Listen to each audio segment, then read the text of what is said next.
Welcome one, welcome all. This is Lions Central Radio. I am Nick Castora. Brandon Lisglue is alongside for the ride, as always.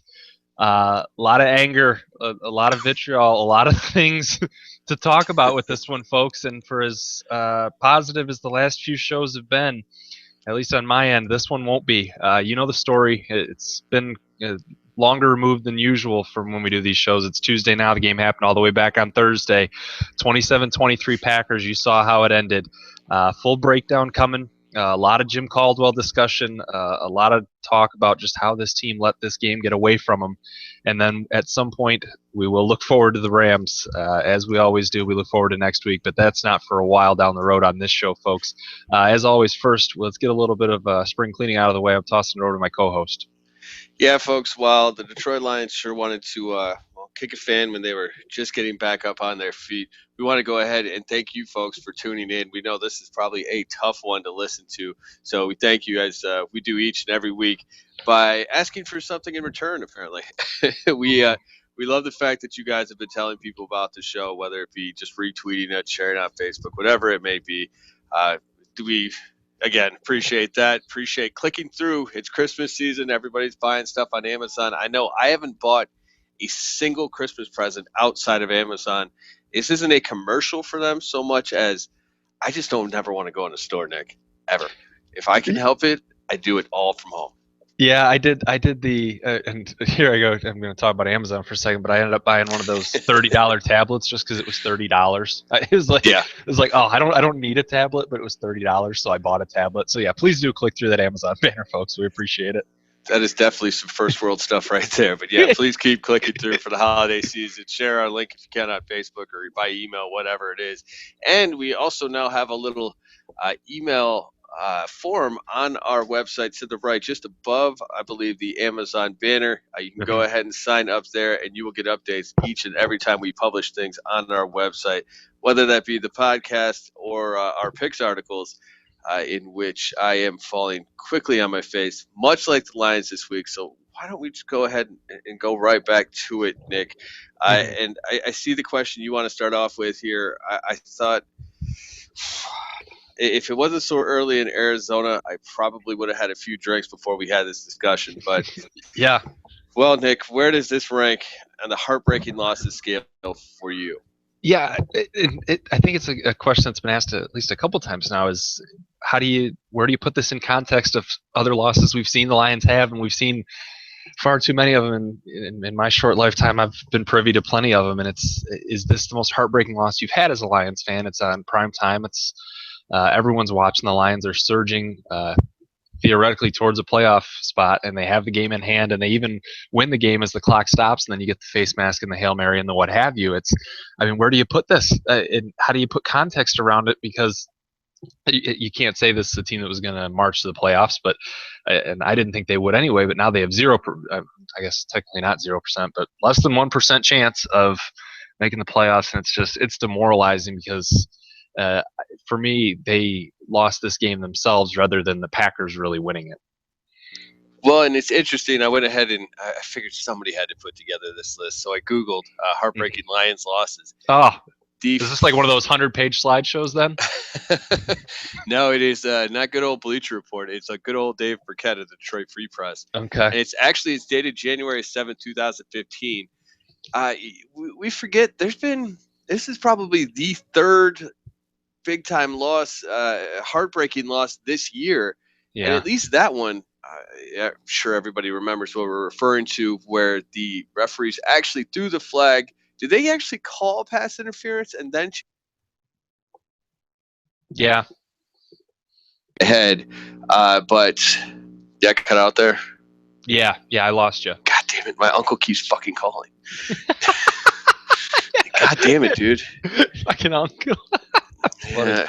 He's coming out here for New Year's Eve or around that time. She's like, I'm calling you for New Year's plan. Like, dude, apparently my texts aren't going through. Let's see. We've been on for maybe 4.5 minutes. You got to get off that dial-up, man. Yeah. Well, yeah, I'm on my cell phone. All right. Fuck. I don't really want to start that whole thing again. Yeah, you were right. The last thing I heard was you had mentioned the pass interference flag. Okay. In case folks don't remember what we're talking about, the pass interference flag that was thrown against the Dallas Cowboys, I can't remember if they actually called it out loud and then retracted it, probably because we blocked it from our memory. Either way, there's a whole list of them here, Nick, Yeah. that talks about some bad losses. The first one I thought of, though, and he does have it listed here under the term razor sharp, is when Detroit was up by 10 in the third quarter, 1994 playoff game against the same Green Bay Packers. Oh, the Sterling Sharp, yeah. Yeah, Sterling Sharp was he couldn't have been more wide open. And Brett Favre let it go, and they won that game, obviously. And for me, Detroit hasn't won a playoff game since. No, and the first one that there's so many that obviously jump to mind, but the first one that I thought of, I think it was '99 when they were playing the Bears and Edinger hit a long field goal to keep the Lions out of the playoffs that year, I think, and it sent the Bears to the playoffs. It was either '99, it might have been 2000. It's in 2000, yeah, okay, it is in there. Yeah, I think that's one of my first real heartbreak memories for the Lions. I was too young to remember the Sharp play as it happened, but that one was really my first taste of the Lions just finding a way to lose a football game and ensuring that they stayed away from the postseason. And that's just the first of many since the new millennium. Gosh, you mentioned there's 3 this year. I mean, there's those so many from last year. Just yeah, this one's up there, I guess. I think it gets a little bit lessened because they were only 4-7 at the time, but just the way that they went about losing this one, and for me, it's how Jim Caldwell lost this one. And one note I had in here is I don't know how much blame goes to Terrell Austin on this, but he's not the one that got up at the podium after the game and said we were anticipating a lateral type play. Brandon, I got a lot of feelings on the lateral type play thoughts from Jim Caldwell. I'm going to let you go ahead and lead us off here. And what were you thinking about as that last play kind of transpired? To be honest, I didn't notice I think it was Ziggy Ansah, and I don't remember who the other player was. It was about 20 yards downfield. For those that don't know what we're referring to, so on the Hail Mary, the Detroit Lions rushed 3, and then they had 2 guys that kind of stood. Well, they jammed at the line of scrimmage, and then they hung out about 20 yards downfield. Because, as Nick alluded to, the Lions were expecting a lateral type play instead of the Hail Mary. So I look at that.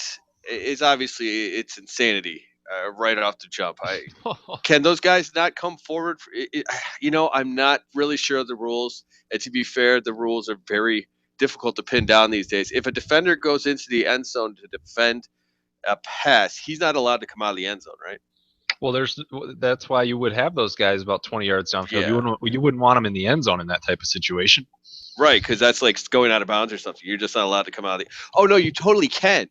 You can actually go as far forward as you want. You can go anywhere on the field, it turns out. And yeah, they decided to keep those guys there. I have no idea. Well, overconfidence. And there's so many ways that Caldwell messed this play up. But so you have you choose to go with 3 rushers, which in and of itself is a terrible idea. And TJ Lang actually broke this down on local radio a couple days ago. One of the Packers players who wasn't playing, but he said blocking 3 guys as far as an offensive line goes, it's easy. It's you double team 2 of them, and really it's just blocking 1 guy. And if you can win that matchup, it's easy. Right. You have to have 4 guys rushing, but if the Lions are going to go with 3, which they do in this situation, one of them's got to be the best pass rusher on the team, right? And Ziggy Ansah, he's got to be one of those 3 guys that's rushing. But no, Ziggy's off in no man's land playing, I guess, press corner, and then anticipating a lateral type play. So not only do you go with a shortened rush and only having 3 go, but you negate or you choose not to have your best pass rusher as one of those 3. Well, it's almost. I think I've gone so far down this regime's wormhole that I actually could see the genius of it. Because if it is a lateral play, don't you want one of your best athletes in space? Well, yeah, but it's not like we've seen that athlete track down one of the best running backs in the league, and Adrian Peterson 70 yards downfield already this season from the defensive line. So it's not like he can catch up after doing a pass rush or something of the like. So you got him there. So Ziggy's out on the side of the field. He's anticipating the lateral type play, and then deep in the end zone, where you, just in case anything does happen, maybe there is a Hail Mary, you'd probably want your tallest and best receiver on the field to block something like this, to guard against it. Something he's done before in the past. This isn't unprecedented. Calvin Johnson's been on the field in these situations before, but not this time. He's watching with his helmet off on the sideline because, well, why give yourself a chance to, defend this pass in any way? Yeah, and you alluded to it earlier, at least regarding Terrell Austin. We'll never know. That was, and I wrote an article, maybe it was Sunday or Saturday, whatever it was, just about how Caldwell needs to go after this season. But the one thing you do have to give him credit for is that Caldwell does take all of the blame all the time. You've never heard him say, this is Joe Lombardi's fault, or this is Terrell Austin's fault. Because when I think about it, shouldn't Terrell Austin have been much more aggressive if he believed this to be a Hail Mary? Was there some part of him that did agree and go, you know what, we should do that? Because he couldn't. I understand that this is his boss, so he can't, he can't overrule him. But right. You can get passionate about this, especially when a very, very long chance at a playoff is still alive. And furthermore, how is this even in the playbook? Is this something they came up with on the spot? I guess maybe, and I did watch some of the tape, specifically more the offense, and we'll get into that later, just to try to gauge how conservative they got towards the end of the game. But did they draw up that play at that time, and was that Caldwell's design? Because he's an offensive guy. He's not a defensive guy. Yeah. So it makes you wonder if Terrell Austin already had this package in, or if he was the one that told them. So maybe we could figure that out later. I will take a look at that for next week. Well, it just seemed like an interesting question. It's something that hasn't been brought up a ton, and obviously we've had multiple days now to kind of reflect on this and look into it. And Terrell Austin's your defensive coordinator, and I haven't heard any comments from him since. But how much of this is Caldwell being inept, and how much of it is him just covering for his defensive coordinator? Because Caldwell, to his credit, does that. He's going to take the blame no matter what.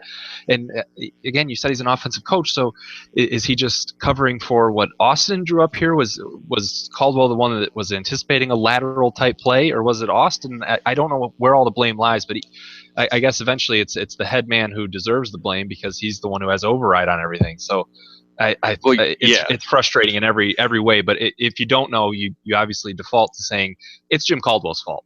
He had to have at least believed or agreed that this was going to be a lateral type play, just because you had seen one the play before. It's just why you can anticipate that if you want. Tell your players to be on the lookout for that. But to take resources away from the end zone or the pass rush, whatever way you want to go, because I'm not really that opposed to even blitzing on that type of play. If you have enough guys deep, especially Calvin Johnson, don't give him time to throw it to the end zone. Yeah, and I was going to make this point as well. So, agreeing with Brandon, one of the rarities on the show. But if it is this long of a Hail Mary, this isn't a 40-yard Hail Mary. This is one where the receivers have to get down 60 yards.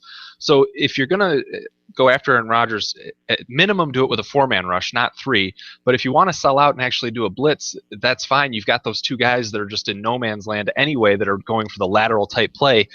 It would have made more sense to just blitz them after Aaron Rodgers and force them to do a quick pass and have guys over the top to come up. It's a lot easier to come up on a play than it is to backpedal like the Lions were forced to do with multiple players. Well, and as you brought up in these notes, so you did think Aaron Rodgers could throw the ball that far? This was the most incredible thing. We didn't anticipate that Rodgers was going to throw that ball, and it's like that's what Caldwell was saying. It's a 60-yard pass. This is one of the best quarterbacks on the planet, and you don't think he's going to throw the ball 60 yards downfield into the end zone? It's ridiculous. He's one of the strongest arm quarterbacks in the league, one of the best players on the planet, and you don't even realize that he can throw the ball 60 yards. It's maddening. It's infuriating.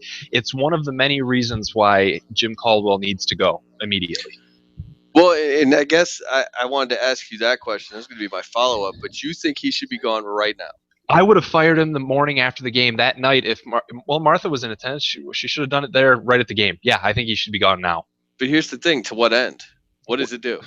It sends another statement that again that Mrs. Ford means business with this team, and that stuff like this isn't going to be tolerated. And that answer that he gave after the game didn't show that he had a reason for running the lateral type play. To me, it showed that they were completely unprepared for what was coming. He didn't know that their quarterback could do what anyone else could see that Aaron Rodgers can do and is capable of. And it's just it's a microcosm of Jim Caldwell's entire tenure to me. I think last year they won games in spite of him. This year they're losing games because of him. They tried to lose one earlier in the year because of him against Chicago. I'm fed up with it. It's frustrating, and I don't see Jim Caldwell even keeping the locker room together at this point as that being his saving grace. Well, but here is another question: what if it's Terrell Austin's fault? Is he gone? Yeah, see, well, and that's why I'd mentioned it earlier. It's part of that is the frustration is you don't know exactly whose blame this call goes to, but you lean towards the head coach, and in that case, I guess Terrell Austin gets the pass here, and you see what he can do for the rest of the season at least, because I don't know what happens when the whole regime change occurs at the end of the season, which we all know it's going to. It's going to be new GM, new head coach. Who knows what they do with all the OC, DC, and the rest of the assistants, but I'd much rather kick the tires a little bit on Terrell Austin, then continue to deal with these problems from Jim Caldwell week after week. I don't know. It could have been Austin's fault, but I don't know that. What I do know is that Jim Caldwell isn't helping this franchise in any discernible way. Oh, Nick. We're back on solid ground because I completely disagree with you. Much better. Okay. Oh, man. Yeah, I might even have to go pour myself a scotch for this. See, here's the problem. There's two problems here. One, Caldwell is a guy who can keep an even keel after something like that does happen. Well, we know that. That is about the only thing he has going for him. That hasn't been an issue, yeah. And he does have a winning record in Detroit. He's 15-14. I'm not saying. Yeah, I was gonna say that's got to be close, right? We'll get to all that. I still think he should be gone at the end of the season, but you do need to have a coaching staff filled out to take care of everything. And this late in the season, you're not going to get a defensive coordinator. And not to mention, why cut off Terrell Austin at the knees? If I'm Terrell Austin, I don't want that job because it's going to take away from my defensive game planning. I now have to oversee an entire thing with 1 month to go. And it really says to the players, we're done. We're not paying any more attention this season. While I know the odds of making the playoffs are somewhere around the winning odds for the Green Bay with 3 seconds left there, or even 0 seconds left, and we haven't even gotten to that part yet. Mm-hmm. But if you put Terrell Austin in that position, you are setting him up to fail. And if I'm him, I wouldn't want that job because it's not a tryout for the head coaching job, and it's not a tryout for another head coaching job. It's me having to run a whole heck of a lot more than I have time for because is he going to name a new defensive coordinator? Doubtful. He's going to want to continue to control what he can control. And especially with the way his unit's been playing, I would rather continue to coach the defense and just kind of keep showing why I have I'd rather not show my hand as a head coach and continue showing why I'm at least an enticing candidate going forward. Yeah, I mean, I wasn't talking from Terrell Austin's perspective. He should want to stay 100 million feet away from this job and not be the head coach, absolutely, for all the reasons you just mentioned. I'm saying from the owner's perspective, I don't know what Mrs. Ford and what the organization as a whole is gaining by having Jim Caldwell continue to roam the sidelines in Detroit. Well, I mean, they're gaining the fact that they at least have somebody to man all these positions. I mean, at some point, you're going to stretch this team too thin, or stretch the coaching staff too thin, and you're going to make it actually more difficult to win going forward, which is still apparently the name of the game, at least according to Martha Ford. I believe in order to make the playoffs, they need either the Packers or the Seahawks to lose out. I'm not even sure if the Vikings lose out, they can make it, and a few other teams to lose a couple games in there as well. So we're not discussing those odds so much here as just saying there is technically something still to play for. While I understand your frustration, especially from a fan standpoint, there's an operation here to be run. It'd be like if they fired, I don't know, the writers that covered, I don't know, let's say they fired the writers that covered half the teams in the NFL, say on Bleacher Report. We fire half the writers, and I tell all the other writers, you now have to write for 2 teams. And by the way, I'm firing the manager at the top, inmates running the asylum, things get weird. I think that's where this is. Now, granted, they still have a goal to, turn a profit and do something. As opposed, I'm not really sure what Detroit's trying to do besides turn a profit. But you got to keep the ship moving for the rest of the season. Fine. Well, okay. So that's obviously what's going to happen. They're not firing Caldwell as much as I may lament and want them to. So it's going to just tread water here into the rest of the season because, as you said, that playoff chance is it's got to be less than 1%. I didn't know It's there still alive. was one. I didn't know there still was one, but so be it. So actually looking at this game, and there's a lot to it, including that Hail Mary pass, which we dissected. The play before it, let's start there because that's the other big thing. The play that leads to the Hail Mary is the Packers doing a lateral type play, mind you. We're 15 yards farther upfield at the time, but still, they did the lateral type play. And Devin Taylor goes to hit Aaron Rodgers once he gets the ball back after a couple of laterals, and he gets a face mask penalty, 15-yard penalty. That's what leads to the Hail Mary attempt. Now, for me, Brandon, when I saw the play live, it looked like a face mask to me.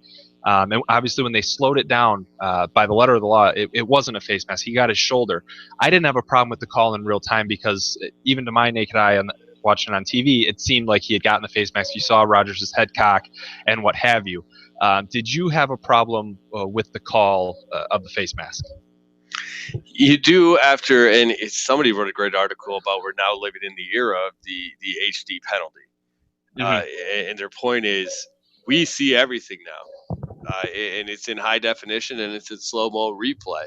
If this was 1996 and I'm watching on the Trinitron, I have no idea, and I assume that's the right call, and I don't think anybody ever discusses the fact, except for maybe Devin Taylor and Jim Caldwell, as they did after this game, say, I didn't get his face mask. None of us are going to be writing about it. None of us are really going to be talking about it. We might just, say in passing, he says he didn't grab it. It sure looked like it to me. Yes, I would probably throw that flag as well. It sucks that it wasn't. I don't think this is nearly as blatant as the screw up in Dallas or the screw up in Seattle. Oh, absolutely. Yeah. But it's when you look at it, and the next question, of course, is did it cost them the game? And the answer is no, right? It's especially when they turn around and they defend. If Richard Rodgers had skied over Calvin Johnson and taken that ball away, at least you've got more of an argument than the fact that Detroit so terribly botched that last play. But there were also other things. Riley Reiff getting beat for that strip sack. That one kind of it changed the entire complexion of the game. It was right after 20-7 at that point. Yeah. Right after Green Bay's first touchdown there, and Green Bay scored there. And now you got an entirely different ball game. There was also, and I think Stafford had a great game. In fact, he was my MVP, and we'll get into that in a little bit. But there was a throw he missed on, I think it was 1st and 10, actually on the drive before that strip sack. He had Calvin in the end zone, and he just missed. Yeah. And if he hits him there, and let's say they tack on that extra field goal later, well, that Hail Mary doesn't win the game. Right. So there's that to kind of put in there. There were too many other mistakes to completely look at that and say, no, this one was the referee's fault. Yeah, it'd be silly to blame the refs entirely for this game, right? To me, even partially. It's if you look at the offense, and if we're going to dive deep into the rest of the game, this is a team that scored 17 points in the first quarter and then had 6 the rest of the game. And for me, it was reminiscent of all the way back. If you guys can go back to Week 1 at San Diego, where Detroit jumped out early. I think it was 21-3 or 21-0. The offense was firing on all cylinders and then just let off the gas. And you've gone back and watched the film a little more than I have. I haven't gone back and watched it since the live broadcast. I don't think I could bring myself to do it. But did it seem like, from a play calling standpoint, did this offense just pull off the throttle, or did Green Bay's defense make adjustments that kind of forced the offense to stagnate? Well, it's funny you bring that up. The first thing that kind of stuck out to me was obviously, so 20-7 strip sack, and that was the first play of that drive. So that was going to be a play action. It's hard to tell. And you know what? I was watching what Riley Reiff did. So I probably watched what the line did at least 12 times, slow motion, all that stuff, because I wanted to see where the screw up was. And it was just Riley Reiff getting beat outside by the speed. Just got run around. Yeah, he just went right around him. You look at it, there was a lot going on the inside of that play. Mm-hmm. So you would hope that he would be smart enough to try to shut down that outside route. But, at some point you also have to give it up to Peppers for he is that fast. He's made a career this long and this great of a career because he is that good there.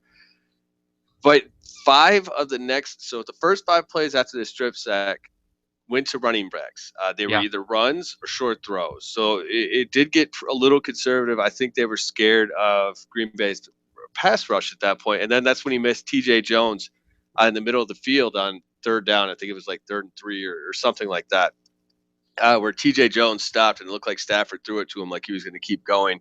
Yeah, what have you. So that was pretty conservative. But then on the next one, there was actually a few deep throws on the last scoring drive, which was just after that. So it didn't look like they really turtled for that part. They turtled directly after the strip sack, and obviously they turtled on that last drive, which I'm sure you could tell pretty well. If you could go back to that last drive. Yeah, let's do that because we have time for that here. I didn't have a problem with the play calling on that last drive. I did. Go ahead. Yeah, well, please have the floor. What was your main issues with what they did there? Well, first, I do understand the other side that, run the ball, because exactly what happened. You run the ball, you don't turn the ball over, you punt it, and they have 20 seconds with no timeouts from whatever, their own 20. Well, you hope with Sam Martin even worse than that, but whatever it was. And obviously it didn't work out, so everybody's going to think hindsight, you're just looking at it and trying to, you're upset with the way it turned out. To me, I thought the lack of aggression the biggest thing to me is why Joik Bell? Is it because you were scared of Amir Abdullah fumbling? I'd have to imagine that that's exactly the reason why Bell got those carries there over Abdullah. I mean, because they've come out since and say, no, that's not why we trust Amir Abdullah. Of course. But even if you take away those 3 carries for, I think it was -4 yards. Well, it was 8 for 5 on the day. So. Well, that's what I was going to say. He had more carries than yards. But even if you take away those 3 for -4 where the defense knows exactly what's coming, you're still talking about a guy who had 9 yards on 5 carries to that point. Mm-hmm. Amir Abdullah was over 5 yards a pop. Right. He was running the ball better than Detroit has all year. And a lot of that success, I don't know, I think it was the very first run that Detroit ran. It was exactly the play that I was talking about last week where they ran that counter tray, where they brought the guard over and they pulled the guard, had the fullback following him. Amir Abdullah took one false step to the left and then took off, and they gained some yardage there. And why do you not go to your best player in that position? He hasn't fumbled in a while, and I understand that that's a concern, but that, again, that is playing scared. That is just take a knee. What's the difference? Well, I think that's essentially what they did by giving Joik Bell the ball. Now, I don't have issue with it being Bell over Abdullah there because of the concern over fumbles, in it, especially where you're on the field. You can't have that. Now, the one thing I would say is on one of those downs, be it first, second, or third, I guess preferably second or third, is give Matthew Stafford some type of play action option to roll out and see if there's a first down there. If not, fall on it, take the sack, but at least give him the option to find an open receiver on one of those plays. Don't run it into the ground 3 straight. Now, again, I don't have the issue with Bell getting the carries when you do run it, just because there's more safety of him hanging on to the ball. But Matthew Stafford's had a good football game. At least give him one option to try and find a first down and seal the game. And if it's not there, go ahead and fall on it and just take the sack. But Green Bay has no timeouts. You're going to pin them deep. Give your quarterback one chance and just make sure he doesn't throw an incomplete pass or, of course, an interception. Well, and I completely agree with that, especially the way Stafford played that game and that beautiful throw to T.J. Jones. That was another part that I had. I just think the way Stafford played, I think Stafford has earned the right to win a game when it's there. Yeah, now, absolutely. I understand people's concern, but he's been scrambling like none other. Run that play action; it would have worked. So now, I feel like you take a sack. Who cares? Right. I feel like you were expecting something different out of me, and I disappointed. I'm sorry. No, I'm totally fine with that. We agree, and I know it's awkward and it's weird for the listener, but whatever. For the listener, I'm sure there's not too many that are looking forward to a breakdown of this game. But the other thing, if you're going to use that as justification not to give Amir Abdullah the ball here, why ever give him the ball? When's a good time to fumble? It sure isn't the third quarter, because that changed the entire complexion of the game. No, there's never a good time to fumble, but in this situation, you absolutely can't have it, and you just don't have that level of trust with Amir Abdullah in that situation yet. And again, running the ball with Joik Bell is essentially just running it into the ground there, because if they're going to key in on Joik Bell, he's not someone that's going to make anyone miss, which is what Amir Abdullah does. I understand the opposite side of it, but you're essentially just taking knees there and running the clock anyway. Make sure the ball is not going to end up on the turf when you do. No, I guess fair enough, but we do both agree that maybe giving Stafford a look would have been fine. And again, it's not absolutely horrible. My biggest quibble is Amir Abdullah, because I think he's the only one that could get you those yardage when they expect the run. We've seen him do crazier things. We've seen him pick up 3 yards when he should have been taken down for a 4-yard loss. So to me, that is the biggest reason he should have. But ultimately, the way they played the end of that game, last play accepted, obviously, it is what it is. As far as, yeah, you can understand why you did it. It's straight out of the NFL handbook. Yeah. Game MVP, I guess, if we're going to try and put a bow on this, and at least from a positive perspective, I saw, and I want to give credit where it's due. I don't know who tweeted it first. Was that over the last, it was either 4 or 5 games, Darius Slay's given up like 30-some yards receiving total. I mean, that's in total. Like 35. Yeah, over 4 games or so. And I apologize to whoever sent that out first, but I don't think I've given him a game MVP in that stretch, just Ziggy's been so good. But I guess here it's appropriate. Again, Darius Slay, we've unfortunately in the national game, some of the biggest plays for Slay have been the ones that he's given up. People will remember, especially in the Denver game. But he's been rock solid most of this year and phenomenal in some of it. You've seen it over the last couple of games, especially. So had a great game again on Thursday. It's going to get overlooked because of obviously all the things that happened. But Slay's been a real bright spot over the second half of this season. Well, for me, I'm going to stick with Stafford. I also want to talk about another guy real quick in a second, but 102.1 rating on the day. He did everything that was asked, and 220 yards isn't great, but 2 touchdowns, no interceptions, almost 66% completion rate. Yeah, you look back, and I didn't even remember that missed throw on 1st and 10. I think it was on the second to last field goal. But looking at it now, it's like, well, that's one of those opportunities that good teams make, and they put games away. But other than that, it's really hard to get on him for that. The other guy, though, Devin Taylor, your boy. Yeah. He had himself a ball game. Yeah, and one other throw that Stafford did make, though, was that 3rd down pass to T.J. Jones, which could have clinched the game, all things considered. So he did make the big throw kind of when he had to in this one, and he's done that a couple times now over the last few weeks. There's been extenuating circumstances multiple times, be it missed extra points from Prater or what have you. But Stafford did make a huge throw in this game that could have sealed it for the Lions if other things didn't happen. But Devin Taylor, what is it? Multiple sacks in this one.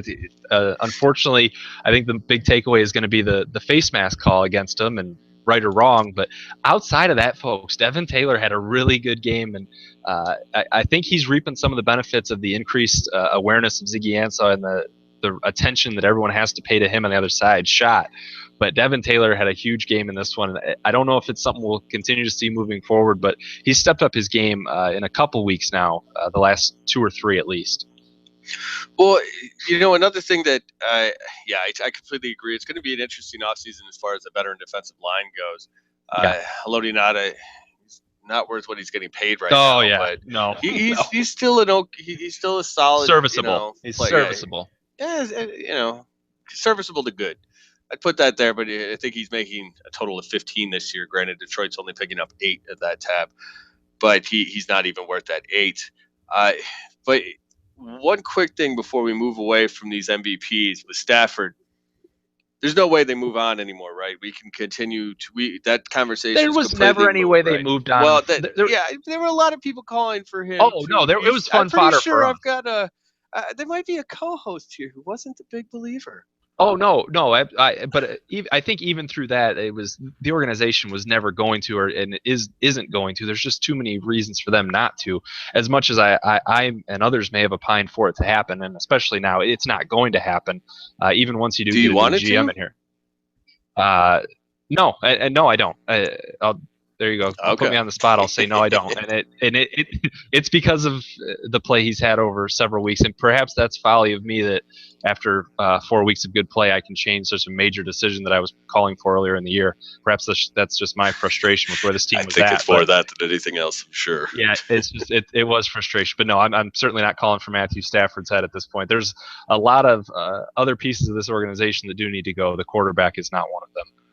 Well, and one that I think he's still got another year on his contract. I'll look it up next time you talk. But Riley Reef is my most disappointing player. Oh yeah. And it's funny because watching the game live, I thought he had a good game except for a few gaffes, and then going back and looking at it, it was like, because he did have a few very nice one-on-one moments. Because Stafford, there were quite a few times that he had a good amount of time back there, which any quarterback can be good when you give him that much time, right? Sure. Michael Ola, his injury, that loomed large. Who would have thought?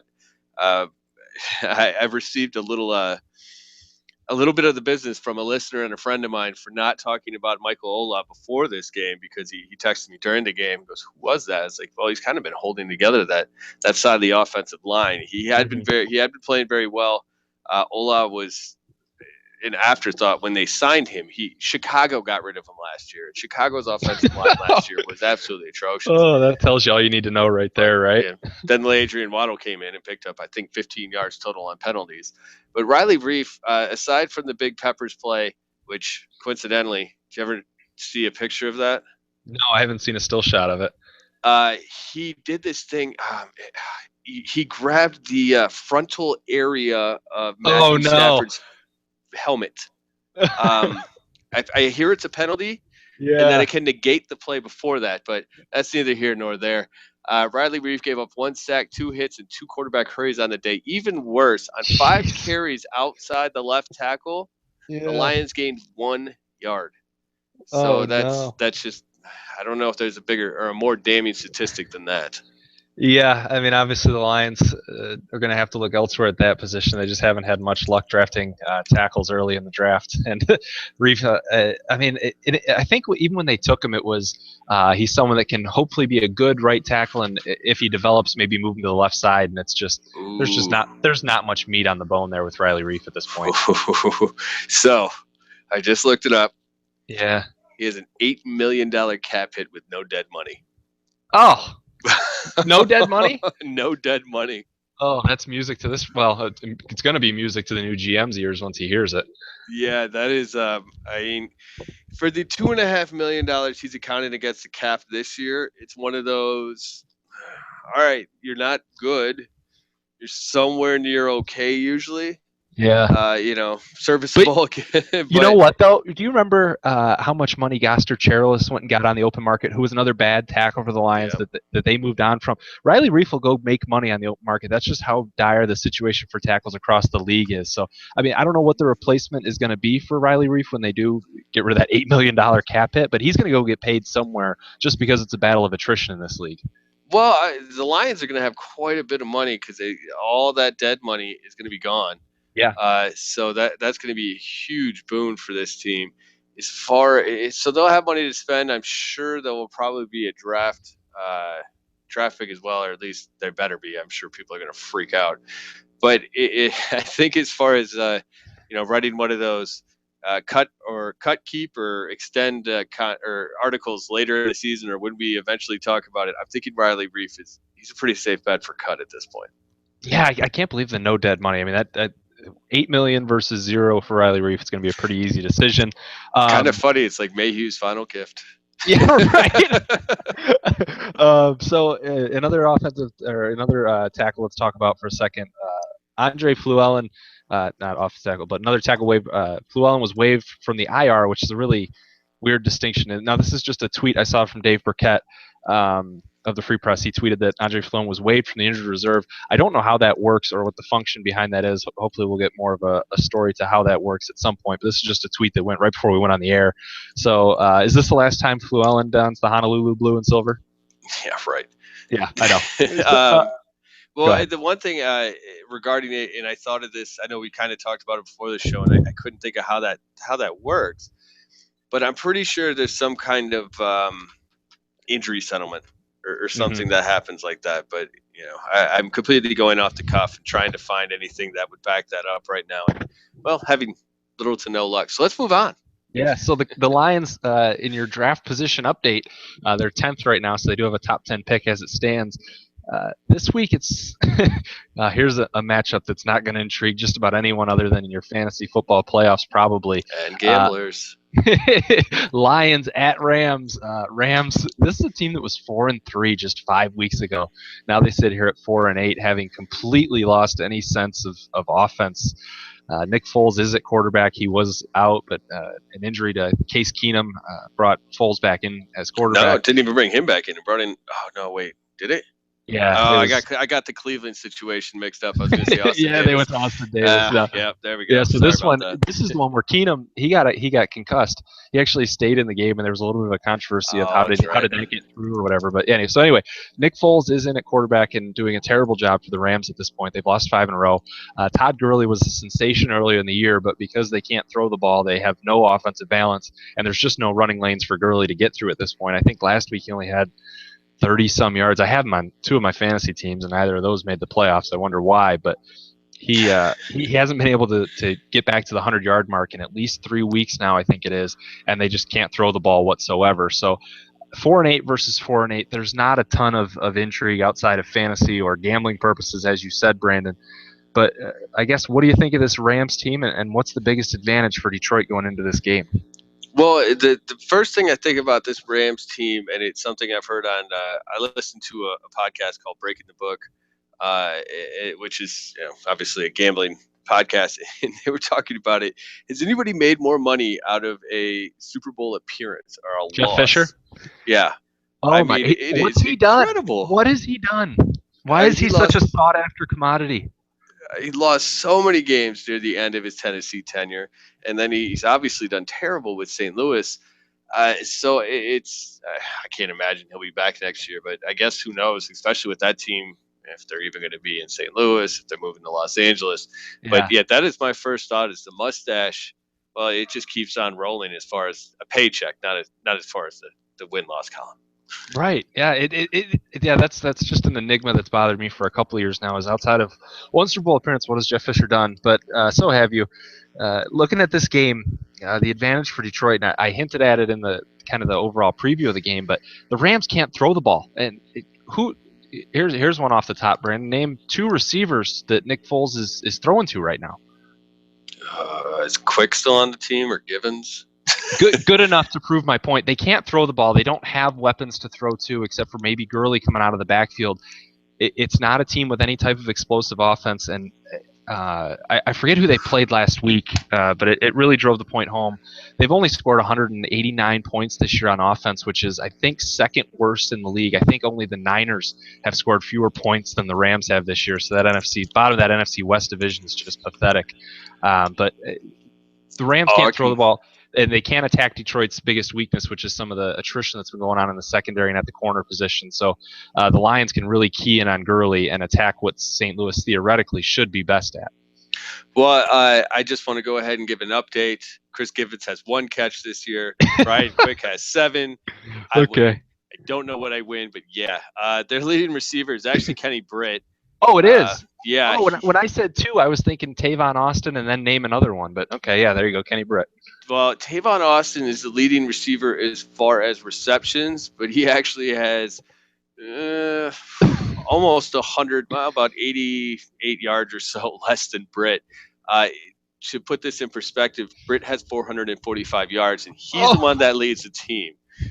So that would rank, let me see, 4th for Detroit, just ahead of Eric Ebron.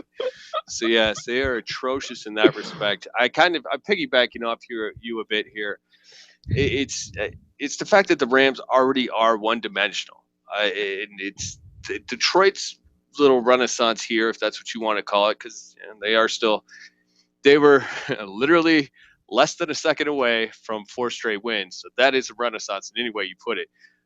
It's been the defensive line, and it's been because that defensive line is containing the run, is setting up the linebackers and the secondary to get in there and make tackles. And actually, those guys, the back 7, has been doing a very good job tackling, which has also been key here. But the fact that they only run the ball, and there's really nothing to fear from that passing game.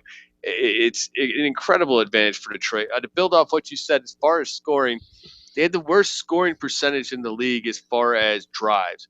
They score points on 22.5% of their drives. To put that in for 15.8 points per game. To put that in perspective, Detroit scores on 32.4% of their drives. And you remember how terrible that offense was to start. And the kicker, they are last in the league, way last in the league in third down conversion rate, 24.5%. That is worse than every team's fourth down conversion percentage except for San Diego. Yeah. The team is atrocious on that side of the ball. Well, what does St. Louis have going for it? What's their biggest advantage? Well, they still have a pretty solid defensive front.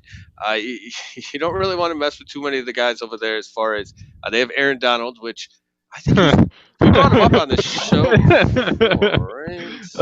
I'll leave that one. Who else is on that defense? Well, you have Robert Quinn, but he's hurt. It looks like, okay. Mm-hmm. So I guess that kind of takes away from it. Aaron Donald, though, against the interior of that defensive line, that is a scary proposition. Chris Long is back. He was hurt.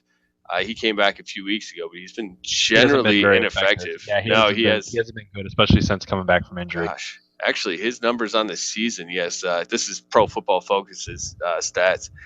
3 sacks, 0 quarterback hits, 9 quarterback hurries, 7 tackles. Wow. That's pretty bad. So I'm still going to say Aaron Donald, I guess. Well, I wonder, and I don't know how much of an advantage this will be for St. Louis because I don't know what the answer is, but I wonder how motivated Detroit will be when they show up in this game. Now, obviously, this is a team that was 1-7 earlier in the year and continued to fight and did get motivated to make a push and to win 3 straight. So I guess precedent says that they will be motivated in this game. But now you're 4-8, and any hope of a playoff berth realistically is gone. It's shot. Your chance at sweeping the Packers, you just lost it on in the most crippling way possible. So are you able to go on the road against a bad football team, one that you probably expect to beat, and actually be motivated to show up and win? I don't know. I guess we'll see, but that could be an advantage for St. Louis.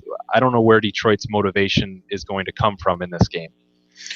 Well, there is that minuscule playoff chance, so I'm sure they're thinking about that. But the one thing I will say is Caldwell is generally known as a player's coach, so there's probably some affection for that, wanting to play well for those guys or play well for the coaching staff.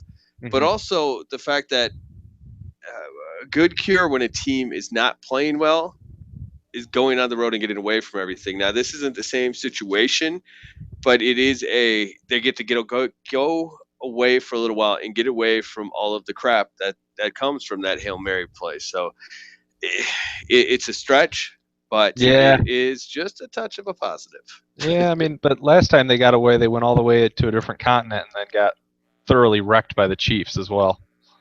Yeah, that was a little bit of a different situation in the fact that the team was 1-7 and just not playing good football. Yeah, there's no way around that. This team actually has played some decent football. I'm just busting your chops there, Brandon. You handle it well. I try. Bold predictions in this one. Everything's bold when you get 2 4-8 football teams squaring off.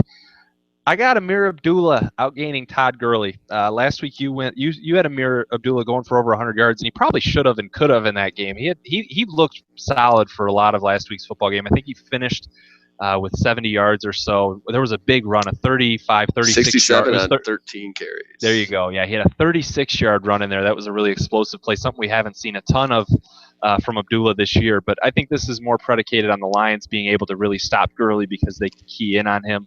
Like I've mentioned and Brandon mentioned, St. Louis can't throw the ball. When you can't throw the ball, the defense can load up the box and stop a guy who should be one of the most effective runners in the league. It's happened week after week now after Gurley exploded onto the scene. St. Louis can't run play action. They can't make Gurley effective because defenses know what's coming. So more because Gurley isn't able to get anything going on the ground. I got Amir Abdullah outgaining him. Well, I mean, that's a bold prediction, I'd say, just for the fact that Gurley, I know he's kind of fallen off, but he's still, I don't know, he's still scary. I mean, are you scared of him still? I'd have to, yeah, because he can break any run at any time. You could see him going for 80 yards without a problem. Yeah, and that's part of the even with bad blocking, you have to wonder if he's going to make you pay. I think in this one, I'm going to go with the Lions. Man, this is tough. I had one earlier, and I decided to scrap it. I just don't know where to go with this. I'm going to go ahead and say that the Lions had the most sacks they've had this season. I think that the St. Louis Rams are going to be forced to throw, and I can't think of what that number is on the top of my head. I'm going to say they tie for the most because I'm pretty sure they had a ton against Seattle, and there's no good way to figure this out real quick.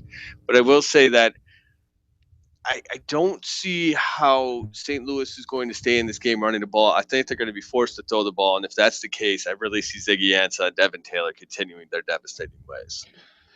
And I think that leads to a Lions win. I got them 26-12 in this one. St. Louis just isn't going to score points. I think even a touchdown. I think 2 touchdowns is a lot to ask from this Rams offense at this point. Put me down for maybe 4 field goals. Maybe it's 2 touchdowns with no extra points. I don't know. Just give me 12 for the Rams. Lions put up 26 and somewhat cruise just because of the quality of the opponent. The Rams just don't have anything going on at this point. Okay, and I'm going to back off my bold prediction just a touch because they did have 6 against Seattle. I'm going to go 5. Oh, That's boy. still bold, right? Yeah, sure. I'll go with it, Brandon. For our records on these predictions, I moved to 6-6 on the season last year because I backdoored the Packers on that win. You're at 5-7 as it stands. Yeah, and I got to tell you, I'm in a pick 'em as well as the picks that we do on our website. You can find every Thursday morning and Friday morning.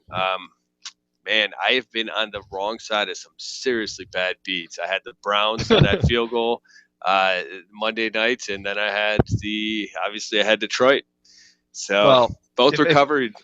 If I can also jump in on that, and my own story is I was in the Survivor thing on ESPN, the Survivor pool where you pick the winner each week, and I was down to like the last couple hundred people, and the first time when the Lions went to Green Bay, I was like, oh, here we go. I got the Packers against the hapless Lions. They haven't won there since '91, and that's how I got knocked out of the ESPN Survivor pool. Was the Lions winning at Lambeau? It was a rather conflicted feeling.